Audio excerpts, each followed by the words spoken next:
Welcome to the Hey Chaplain podcast. My name is Jared Altic, and I'm a chaplain with the police department. Several months ago, I was interviewed by a police officer and podcaster named Chad Campese. Please make sure that you look him up and check out all the different projects he's working on currently. But Chad was gracious enough to allow me to use the episode I appeared in and air an excerpt of it here on my show. Now, I cut out about 35 or 40 minutes of us talking about the lack of authenticity in church leadership and some other Christian topics, which that conversation was really, really good. But for Hey Chaplain, I wanted to replay the part where we talked about first responders. Here's my interview with Chad Campese. Welcome to An Invite to Peace. I am your host, Chad Campese. Good, great, blessed. It's what we all say. And first responders can, most of the time, smell fake a mile away. I'll even go out on a limb here and say I have met my fair share of faith leaders that reeked of it. But I've also had the pleasure and blessing of knowing many who are as genuine as they come, at least behind closed doors in those private conversations where they feel comfortable. This week I had the privilege of sitting down with Jared Altic, a pastor and police chaplain who surprised me, actually, when I asked why it seems like pastors at times aren't genuine. I'll admit I never thought about his perspective. He shares things behind the scenes that people won't talk about, and he also breaks down the true meaning of life in about 2 minutes or less, on the fly, which was pretty impressive. But that's at the end, so you gotta listen all the way through.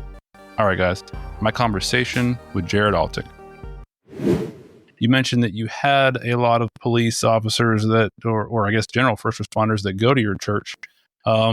What did that look like at first? As you were kind of coming into the church, you're pastoring, you're finding out there's first responders in your congregation. When you met them, how did that come off to you? Like, how was those interactions at first before you got to know, who they were and what they did?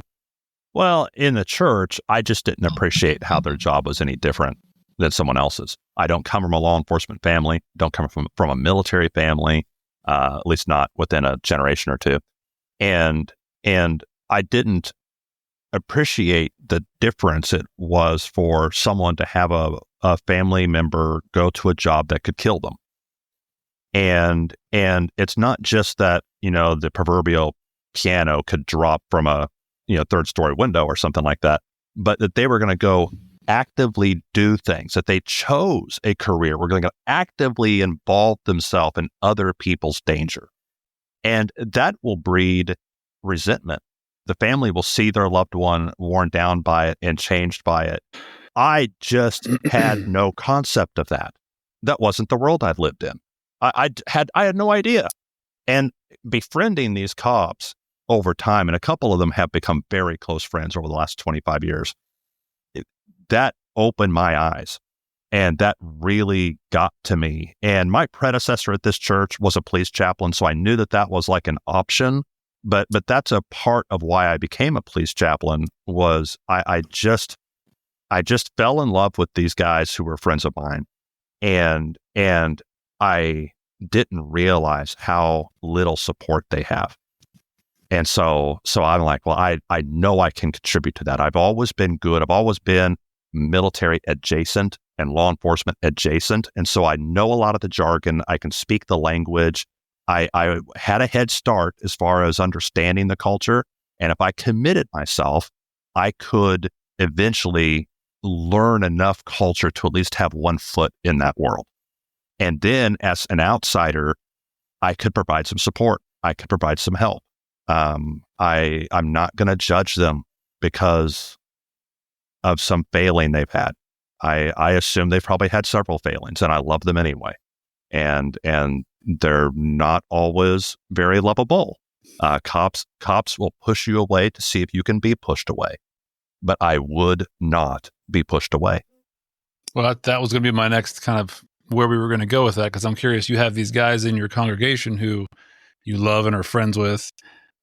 I've been a part of 3 different departments. I know a lot of police officers. So I know you have these few couple guys that bring you into the chaplaincy into that department. How do you deal with everybody else? I'm curious what that looks like to you, what that first interaction is like to you, what your thoughts are. How does that clash with, what you thought going into it? It was difficult at first, but now I kind of relish meeting new cops because they fall into 2 pretty distinct categories. A chaplain walks into the roll call room, and you get two reactions. One is a cop was swearing up a storm. He's dropping F-bombs, and he sees the chaplain, and he almost swallows his tongue. And he's like, oh, chap, I'm so sorry. I don't, what did I say? And they're apologetic and overly self-conscious. And that's kind of funny. And then the other one may not have been cussing much until they see the chaplain, and then they turn it on. And they get a reaction out of you. They're just like industrial spray painting the wall. I'm going to just douse this entire room with profanity. I'm going to tell the most vulgar joke I can think of, even if nobody's laughing. I am going to be crude and rude and off-putting. And again, it's to see if I can be scared off. And frankly, there probably are chaplains who go in and they clutch their pearls and they're just traumatized that somebody said a naughty word.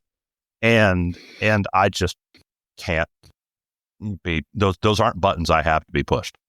And so I fully expect them to some of them are going to act a fool, and that's okay. I still love them anyway. They can be rude. They can be belligerent. I had one cop I went riding with. Was on a ride along. The sergeant assigned me to him at random, but he thought he was in trouble. We don't like just getting those unknown people put with us. That's always a bad night. He wouldn't even talk to me for the first, half hour or an hour or something like that. For the first little while, he wouldn't talk to me. And finally, I realized he was giving me the cold shoulder. I said, I got picked randomly to be put in here with you. And then he opened up and and he's this crusty old cop that just pretty rough around the edges, but I would not be pushed away. And I found out that he had a wife who had an illness, and I followed up with that and, kept asking about her and found out stuff about his career and hey, what unit are you going to bid into next year and that kind of thing. And I showed genuine interest because I had genuine interest. I didn't have to fake it. I really was interested.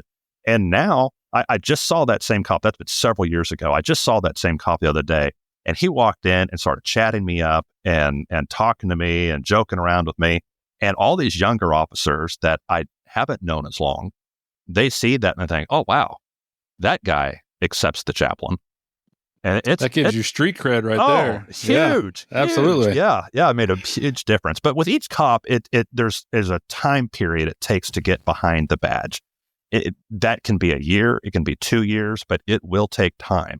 I accelerate that by being present a lot. I go to roll calls, I do ride-alongs, I'm at department functions, I good and bad, whether it's a funeral or some sort of family day or celebration or whatever. I'm trying to be at as many things as possible so I can accelerate that a little, but it's still going to take a long period of time before they begin to trust me, especially with a lot of our young cops who are mostly unchurched. And so a religious figure like a chaplain is kind of a strange animal. They don't know what to do with it.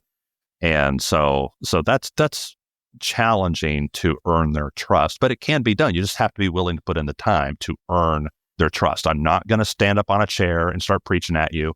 I could. I'd do it one time and then be kicked out. You're right. And so I'd never be allowed back in. Yeah. But I'm not going to start preaching at you. I'm not going to judge you. Good grief. Some are like, well, chap, you know that I'm gay. Okay, I didn't ask. Yeah. I actually didn't know and didn't really care. I still like you as a human being. Right. And they're like, oh, I thought maybe you'd be mad. That's not my role here. I am here to provide support. And if I can build that rapport with you where you trust me, and you know that I know your job and I know your supervisors, and I've taught at the academy when you were a recruit, and we've been together. We've stood out at the yellow tape in the sleet and the rain and froze to death together. If we've done that, then when you have a crisis, I might be one of the helpers you would want to talk to, because it wouldn't be talking to a stranger. I just need you to be a cop, and I'm willing to love cops. If you could, you mentioned it just briefly there. Is there one or two that come to mind, specific situations specific higher level calls where you've been where they've been, you've smelled what they've smelled, you've hurt with, who is hurt because you've seen it firsthand, that really have affected you and have given you the opportunity also to minister to them in that moment? That's tough because there's a lot of levels in that, isn't there? Yeah. There are calls that affected me that maybe affected me in a way differently than the other cops, than the other people on scene. I'm not a cop. I have helped move body bags down stairwells and upstairs and that kind of thing when maybe the funeral home sends out somebody that's not really got the strength to muscle that cot through the snow or something like that. I've felt the weight of the deceased, and I've smelled the gore and the evacuated bowels and everything else. I've smelled all of that, and I've been there and I've seen that, and so I'm affected a little bit differently than some of my officers are. They're affected in ways like in an officer involved shooting that I'll never be, and so yes, there have been. We're in a fairly violent city. For our size, we have a lot of homicides. Our homicides per 100,000 is right up there in the charts with some of the most violent cities in the country. And so we see a lot of danger. I've been, in a perimeter where if you go inside the yellow tape, we do double perimeter. So yellow tape and then red tape. And so I've been inside that perimeter because frankly, it wasn't safe out in the crowd outside the perimeter. Oh, and it's very possible that the person who committed the murder is walking around. He's one of the young guys with his hand in his pocket, acting like he might do something. And he's kind of posturing almost like the chickens, the rooster strutting around the barnyard. I have felt that danger, but I don't know. I don't know what the situation is. And that kind of anxiety of not knowing what's next. Is this going to be another boring call to an alarm that went off or to a 911 hang up? Or is this going to be a shootout? And we just don't know what's coming next. That's a type of anxiety that we share. And I have experienced enough of it that a lot of cops feel like I'm inside their circle. I'm curious with you being inside their circle and with being able to experience that and have that bond, then if we can go back to, I guess I haven't asked it yet really, but a lot of my issues way back when were coming from the suburbs, just a kid being a cop, having a great upbringing, not really having seen a certain side of the world, having a religious background, and then jumping into a place where, again, violent city, lots going on, lots I've never seen, smelled, dealt with, and equating that to a good God and everything I had been told and talked about in my slap happy Sunday church, where everything was roses and everybody was always puppy dogs and rainbows and Jesus loves us and God is good all the time, to then seeing all this stuff and going, what in the world is going on? Like those two, the colliding of the worldviews there. So I'm curious with you even kind of admittedly a little bit of a vanilla guy, same place all your life. You're very steady, even keel. You come and you jump into these cop cars and go into these calls. And then also maybe with the officers you've dealt with who kind of had maybe an upbringing like I had or have no religious upbringing. Have you seen that kind of clash of those worldviews or questions on faith? Did you have those yourself? Yeah, there's a couple issues at play here. One is having a well-developed theodicy. A theodicy is it's answering the question of why bad things happen to good people, or why a good God would allow evil to exist. And this is a question that is one of the oldest questions in Christian theology and really any theological circle. I mean, it's a good philosophical question to ask. And a lot of cops wrestle with this. It's like, well, why is this allowed to happen? Why did I have to see a dead baby? Why did I have to see this innocent person, gunned down in the street? We had one here a few years ago, little old lady driving from church, like 2 blocks from church, and someone's shooting a rifle down the street. Maybe there was someone they were trying to shoot at, but she basically drove into the line of fire and was killed. Oh my! Why? Literally coming from church, innocent church lady, loved by her family, and here she is, dead at the wheel, here at this intersection. Why would a good God allow that to happen? The advantage that I had is that I was already in my 40s before I had my nose rubbed in the worst of it. Now I had seen a lot in counseling. I had seen a lot of bad things that have come through the church doors, but I was already 40 years old before I went out and found it. Before I went out and get called to other people's problems. I mean, problems coming to me that was pretty seldom. That wasn't an everyday thing. Where the police officer every day gets called out to everyone else's worst day. And so they see the child abuse, they see the betrayals and the crimes and the hurt. They see all that all the time. And some of them, especially raised in religious circles, get really cynical because they were never taught any kind of theodicy. They've never heard a sermon or a Sunday school lesson or read a book about why evil should be allowed to exist, and how can you justify that, and what does that say about God, and what does that mean about God that it does exist? And so they're just completely unequipped. They're unready to encounter that, where I'd been teaching the subject for 20 years before I had to go encounter that on a regular basis. So I had a different experience there with that. And then that leads to another issue of moral injury, where a lot of cops are good people. They want to serve their community. They are eager to help, and they see themselves, they identify as helpers. I'm someone who helps. When they have helping fantasies in their mind, they are rushing in to shoot the terrorist and rescue the civilians.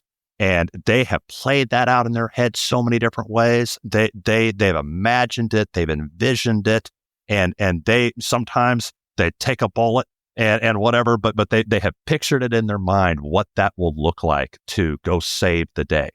So a cop becomes a cop, and he gets out there on the street, and the very first thing that happens to him is he's called too late to help. The person might literally die in their arms. The child has already been abused. The woman where we arrested her boyfriend and hauled him off, well, as soon as he got out of jail, she let him back in, and this time he killed her. What do we do? How do we feel about ourselves when I got into this line of work to help people, and it's too late to help them?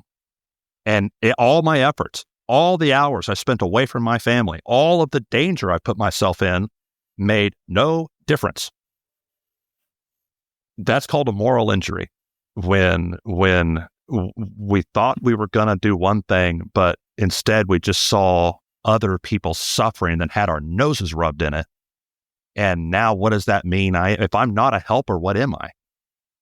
What does that mean? Why did I do this? Should I have done something else in life? There's a cascading series of questions that come from that, and self-doubt and depression, and all this stuff starts crowding in, and that moral injury will rob a police officer of his or her motivation, of their ability to have normal relationships. Because honestly, what if I'm newly married and now I don't know who and what I am, and I don't feel good? I thought I was going to go out there and be Superman and rescue all these people, and instead I'm just standing over dead bodies.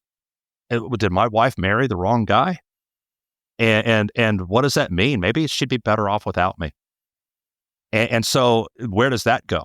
And if I'm drinking, and that's, it can just start spinning out of control and getting really bad, and that not understanding why bad things are allowed to happen in this world. And I think there are good answers for that. We can get into that if you want to, but I think not understanding, or ever even having thought to ask the question, why do bad things happen? And then having your identity taken from you because you thought you were there to prevent those bad things. And most of the time, there's nothing you can do. You're powerless to prevent them. And those two elements can destroy a police officer's soul. And I am determined to step in and provide some answers and provide some support and to tell them that they're not alone and you're not the first person who's thought this.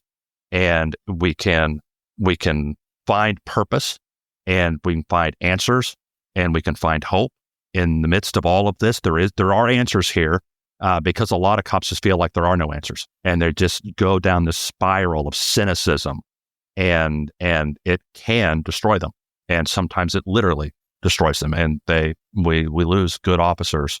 They take their own life because they just felt like there were no answers anymore. Do you find having the relationships you do and the connections you do at the police department, do officers then reach out to you in those kind of situations for the most part? Are you then referred to them? How does that go about getting started for the majority of the time?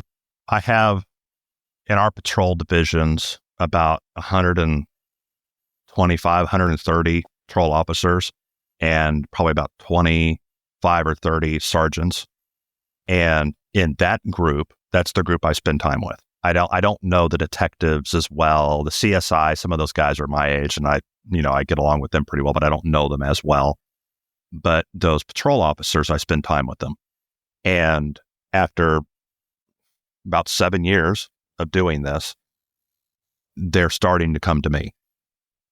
And I had one approach me the other night and there was a meeting and we're walking out to our cars in the parking lot and he kind of lingers. And I've learned to look for that. And he's kind of slow walking back to his patrol car and kind of waiting for other people to dissipate. And sure enough, he wanted to talk. And so they're starting to come to me. But I'm not the right answer for everybody. I mean, I am one of several options, different tools in the tool bag for them to turn to.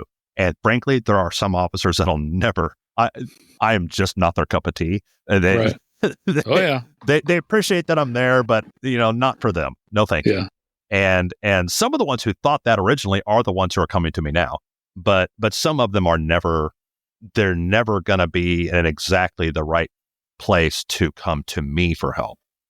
But if I can encourage them to go to the other chaplains or to EAP or their family doctor or whatever, then I've still done, I represent officer wellness in a way.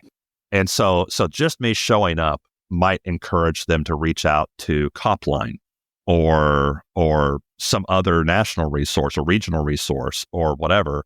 And I didn't do anything or say anything, but just being present. I mean, I go out of my way to wear my jacket that says police chaplain at Walmart because they may spot me from 3 hours away and they do not want to come up and talk to me.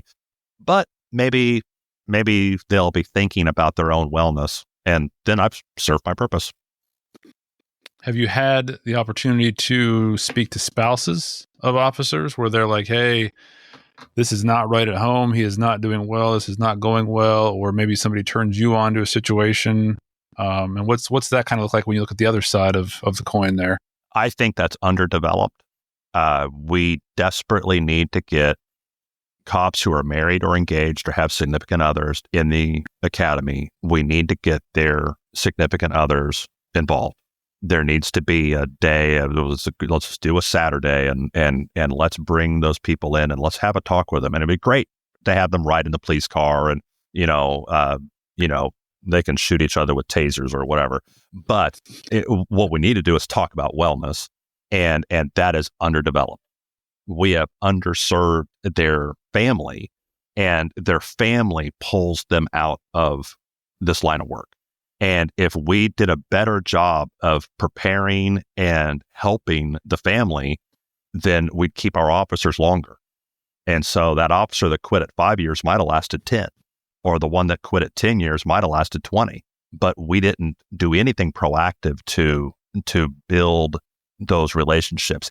I've had spouses come to me, but it's been very seldom. I think I have a good reputation because my cops are going home and talking about me. so they, I think that's good that they're aware that their spouse has someone who cares about them, and I think they're very appreciative of that. But man, it's tough. Cop marriages, that could be a podcast all on its own. No, those are easy. It's been nothing but rainbow and sunshine for us. I promise you. My wife would say the same thing. It's been great. It's been awesome. Yeah. If only she were down here now. Yeah. No. Yeah. So I'm curious. Obviously, you're a wellness guy, bringing in the family, doing all that kind of stuff. How important is that spiritual element to you, to that peer support and wellness aspect? Yeah, I think it's critical. The problem is, how do we as Americans in a multicultural, multi-religious, society, how do we broach the topic and how do we discuss it? Because frankly, that's really difficult. I can't force the group. I can't walk into a roll call and say, okay, now let's gather in a circle and say a prayer to Jesus. I can't do that. Right. I'm not allowed. And like I said, there's probably agencies where I could do that. I know there's some very, very overtly Christian chaplain groups in Texas, and they seem to do fine. But I know in Kansas City, where I'm located, there's always a group of people who are very skeptical about religion. Now, my rebuttal to that is that everybody's religious. I have cops that are atheists, and I don't know anyone that talks more about God than my atheist cops.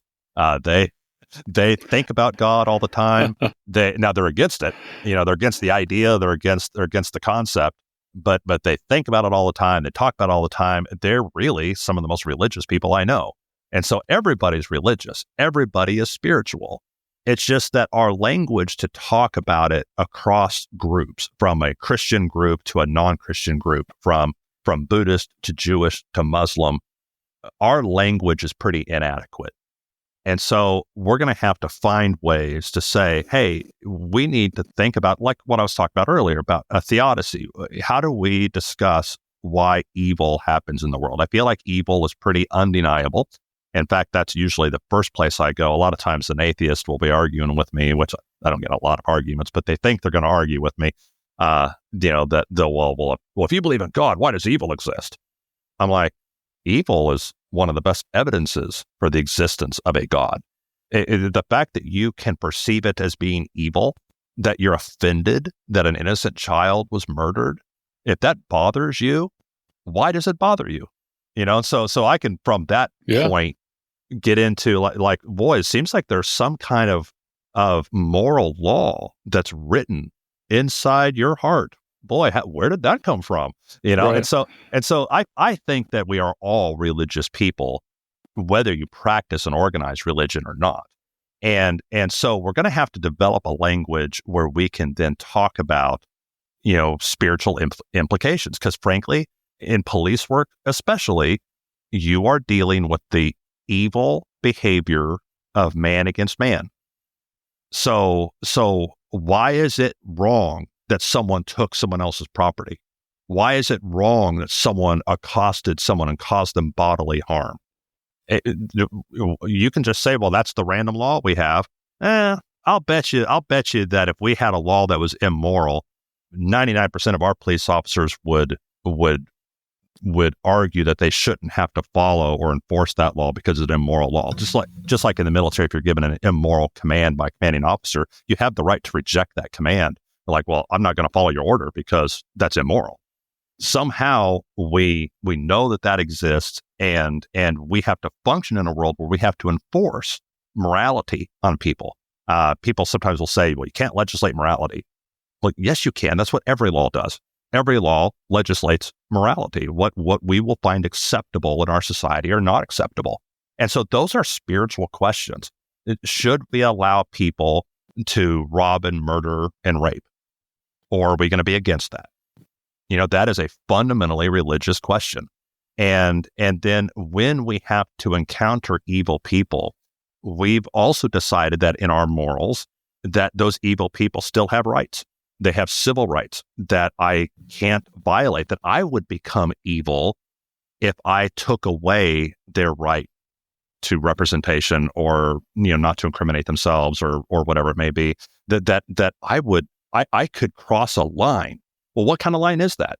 Well, that's a spiritual line. That's a moral line.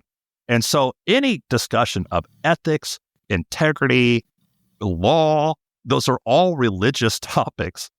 To piggyback off of it, do you find a lot of opportunities with being around all the time, or as much as you possibly can, on different calls and in different situations to talk about that more meaningful, deeper, more purposeful conversations on the job with them at work, that they're able to open up about that kind of stuff? I have, in my experience, again, 23 years, I think I've tried to talk about that in different situations in different areas, and I don't get a lot of depth there. And it may just be because we're at work and nobody wants to talk about it, and that's just fine. But there are a lot of calls when you're like, hey, how are you doing? This is deep, heavy stuff that we're dealing with. Do you find that they are more willing to engage with you when that kind of stuff happens, or not so much? Yes, but it's important that I am not burdensome, that I'm not heavy-handed with this. I can't leave a scene with a group of officers and assume that they're ready to all talk about it. Now, I'll do like what we sometimes call a defuse. It's not a debrief, but it's like an abbreviated debriefing where before we leave and go to the next call, we're going to gather everybody who's still at the scene. We're all getting ready to leave. Let's go on the other side of this police car, the other side of this fire truck, and let's all just take 5 minutes and just talk about it. Like, okay, yeah, that was a tough call. That was a dead child, and boy, that was rough. And let's kind of shake it out. And if anyone wants to say something, they can say something. Anybody wants to have a couple seconds of just crying it out, let's whatever. Everybody responds differently, but let's just take a moment to take a breath. And that's a thing that I have practiced a few times, but I can't assume that's what everybody wants. And some people are going to have really deep theological questions that they'll ask me next week or next month or next year. And I have to give them space to do it. So I can't force that. I can't, not only should I not as a chaplain, but just practically as a Christian, I can't presume that they're ready to ask those questions until they're ready. And I can't really make them be ready. Some people are going to have to go home and sleep on it and then come back, and they may or may not come back to me to ask that question. I can't control that. And so I think some Christians and some chaplains and some pastors become a little heavy-handed because it's like, well, I can see you're in crisis. Let me pounce and I'll jump on this and sit on your chest. And, I'm just going to pour the answers down your throat. They are maybe not ready for that. Let's not be forceful about providing help. Most people are able to ask for help. Let's wait for them to ask. I mean, that's probably the better way to do it. And I don't want to destroy my reputation in the department by being heavy-handed and whatever. I had a call here not too long ago where it was terribly tragic. The actual call itself, there was a young person that they died by suicide. We are dealing with family on scene. It's like 4:00 in the morning. And we had this one person. She was the mother of the deceased, and she was on the ground beside a patrol car. And I'm talking with a brother and an uncle and a grandfather, and they're yelling at her, and she's yelling back, and they've got my officers have them separated. And I said, so mom is over there? Like, yeah, that's her. I'm like, okay, well, she's still the mother of this person who just died a few hours ago. So I go over and I kneel on the ground and put my hand on her shoulder and say, ma'am, I'm a chaplain. And I get about that far, and she has her hair down in her face and snot and slobber and whatever. And she turns on all fours and snarls at me and says, I don't believe in your God.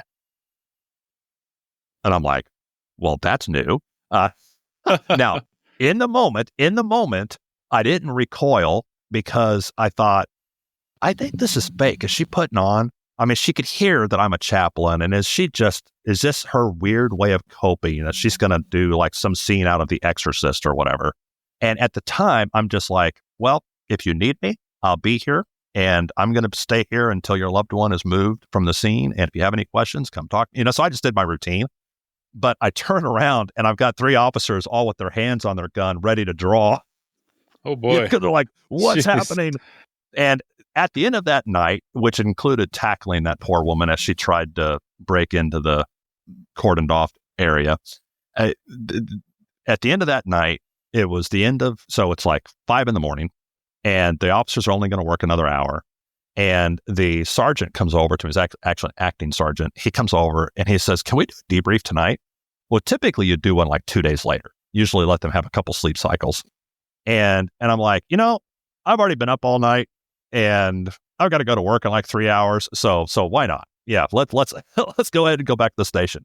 And a lot of times debriefs is like, if they're not mandatory, people drag their feet. It's hard to get everybody there. I get back to the station. They're all in the report room waiting for me. And so we get back there, we sit down. I've got every single officer who was on scene is there in the room. And the very first question they ask is, was that woman demon possessed? I don't know. Yeah, it's a good question. Yeah. Well, she might have been. I don't know. Yeah, I'm not an exorcist. I don't know how that would work. I've never done an exorcism. I didn't at the time think she was demon possessed, but that's definitely the role she was playing. Yeah. And they all had questions about it. They wanted to talk about it. And so I actually have had a debrief where the officers asked, before our shift even ends, can we come back to the station and come talk about it with you? That's a first for me. I don't know if that'll ever happen again, but yeah, they wanted to talk about the demon possessed lady. What are the greatest, I'm sure this would be a mixed bag. What's maybe one or two of the top theological questions that officers will ask you? And of course, in my head, I'm thinking, how could God allow something like this? Is there a God? Are my top 2 and stuff I struggle with, but is that kind of the same? Or are there other ones that pop up more often? Or yeah, they want to talk about that theodicy issue. Why does God let bad stuff happen? A lot of times, so theological questions, that's probably at the very top of the list. One time I went on a ride along. It was an 8-hour shift, and I was there for the entire shift. And that officer, he turned up the music on the radio. He turned up his police radio. He's on his phone, on the tablet, totally ignoring me almost the entire time. And he did not voluntarily take you that night. I get the feeling. I deliberately have my sergeants randomly assign me. Oh, gotcha. Because if an officer wants to ride with me so they can talk to me, I need to be able to hide that among all my other ride-alongs. Okay. And so I will go in frequently and be like, hey, I'm going to be here for 4 hours. I'm going to be here for 8 hours. Just put me with, literally pick whoever's in a one-man car, just put me in one of those cars. And so that way I have plausible deniability if someone requests a ride-along. Gotcha. So anyway, this was a random, and he was not comfortable with me. And for 7.5 hours, he kept all communication to an absolute minimum. And we chatted about, his career and that kind of stuff, but he was not going to ask me any questions. He has to go back to the station at the end of his shift to do reports. He's got about 30 minutes left. And so my ride-along's over, basically. And we're pulling into the parking lot of the station. And he says, Chaplain, what's the meaning of life? Wow. I'm like, you had 7.5 hours to ask me that question. Now I've got 25 seconds to try to answer. See, I thought you were going to say he was being sarcastic, but he was being serious? No, he sincerely meant it. At 7.5 hours, we were able to thaw the ice. Enough for him to ask that question. He asked, and he's an intelligent guy, but I don't think he really swims in those waters, theologically. And so I think he's just trying to ask, well, boy, if I've got you for another minute, lay something on me theological. And I said, what's the meaning of life? Yeah. And I had to come up with an answer, if you could answer that for us right now, that'd be awesome. What is the meaning of life? I'll throw that as an interview question. Go for it. The purpose and meaning that we have probably isn't going to be found inside of us. My phone has a purpose. It's designed, it's got radios in it to communicate. It can connect to the internet. It can display things on its screen. I didn't assign it its purpose. It didn't assign its own purpose. Apple assigned its purpose. Apple designed it. Apple made it to do something. as long as it is being used as a phone, as a device to connect to the internet, then it is achieving its purpose and it has meaningfulness. If it's being used as a hammer, which you could do, you could take your $900 phone and use it to drive nails into a block of wood. It would work, but it would not be serving its purpose, and you would probably break it because you were going against what it was designed to do. So similarly, we have purpose. And Mark Twain famously said that the two most important dates in a man's life is the day he was born and the day he finds out why. So you have a purpose, but you don't decide what that is. And the one who designed you is the one who decides what that is. And so if there is meaning to life, it's going to be found in our designer revealing to us what we're here for. It's not going to be, me sticking my finger in the air and seeing which way the wind blows. It's probably not going to be some other third party telling me, what they think my purpose should be. The one who designed me is probably the one who knows what my purpose is. And that's where I'm going to find meaningfulness. And you broke that down for him in a minute, and his life was changed, and he was good to go. My officers can be difficult and even hard to love sometimes, but I love them anyway. We are not like that at all. Never. Yeah. But I did that in what, 2 minutes, 2.5 minutes? And so that, yeah. Yeah, that was no doubt. I've had a lot of years of practice. So, I see that. Yeah. Would you say with that purpose you just gave, or the meaning you just gave, if our lives are going in a way that we're having these kind of questions, that maybe that is the moment or the leading up to the moments where we are starting to figure out what it is all about, or somebody might be calling, that designer might be calling us to figure out more about what that purpose is? Yeah. If God is a good God, then as a designer, he would build into us an opportunity to discover what that is. That phone may sit in its box on the shelf at the store for a year, but eventually it gets taken out and turned on, and it discovers its purpose. And so we also are going to have a point in our life where we're going to have the opportunity, and that may be through great difficulty. It may be an unpleasant experience, but I think we're going to have an opportunity to find out what our purpose is. I think that God gives us that chance to learn. And so if you're going through something really, really hard and you've been rattled down to your core and boy, you're questioning everything. That's hard and difficult, I know, but it might also be a blessing in disguise.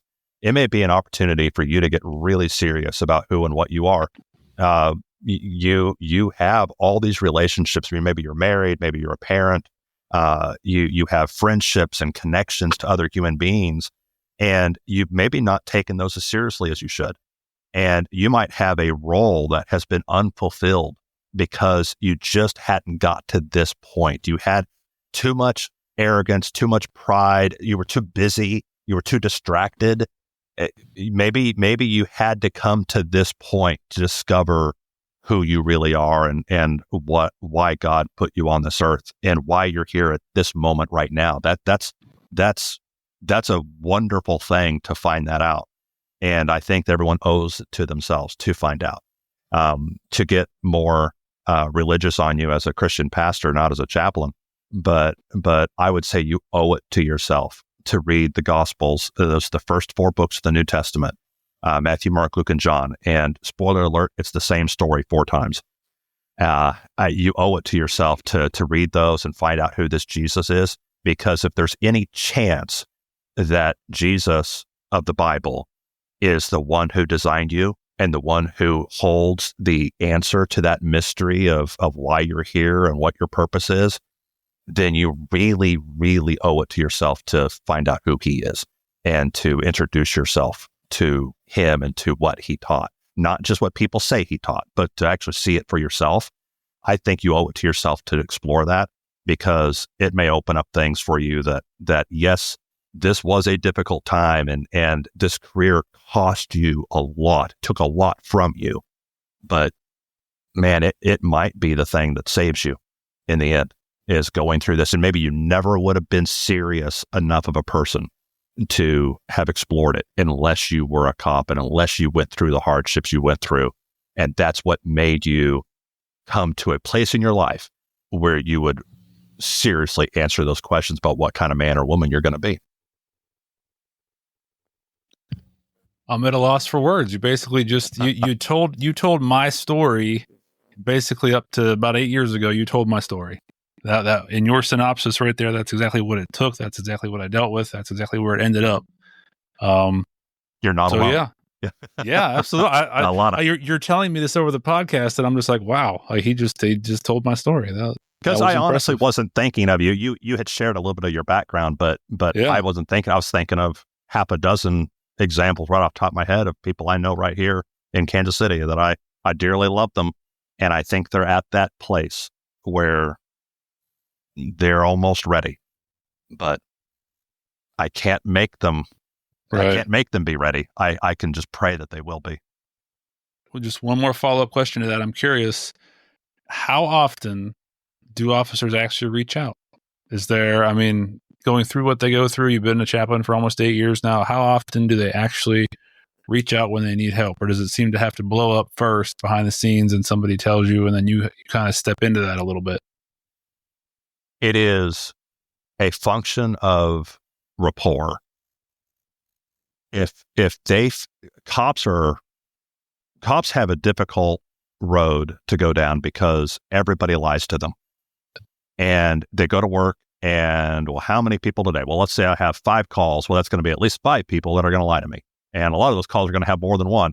And so that's very true. I've not heard a more true statement, to be honest with you. So everybody is lying to me. Nobody is just going to shoot straight. Everyone's going to spin or twist or whatever to make their story a little more favorable to themselves. So they don't trust people easily.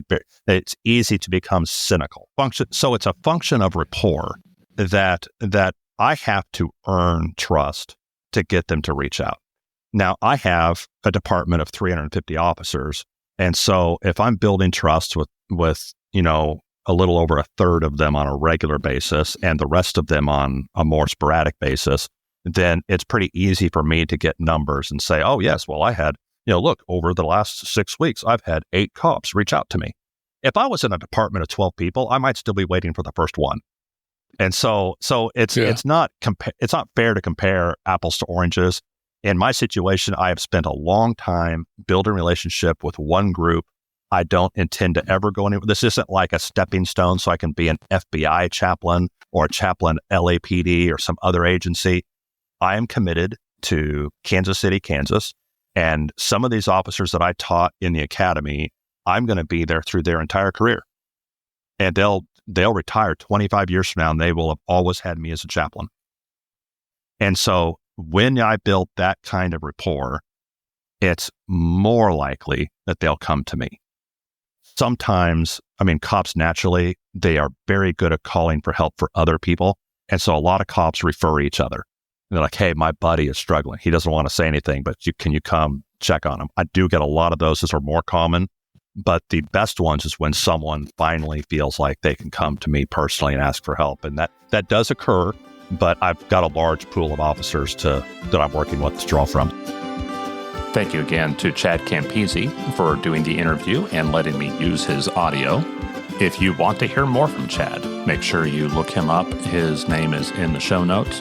And whenever you can, try to support police officers who are making content, whether it's YouTube videos, podcasting, or they're writing a book. It's really difficult to produce that material. So try to show them some love. Thank you for listening today. And as always, pray for peace in our city.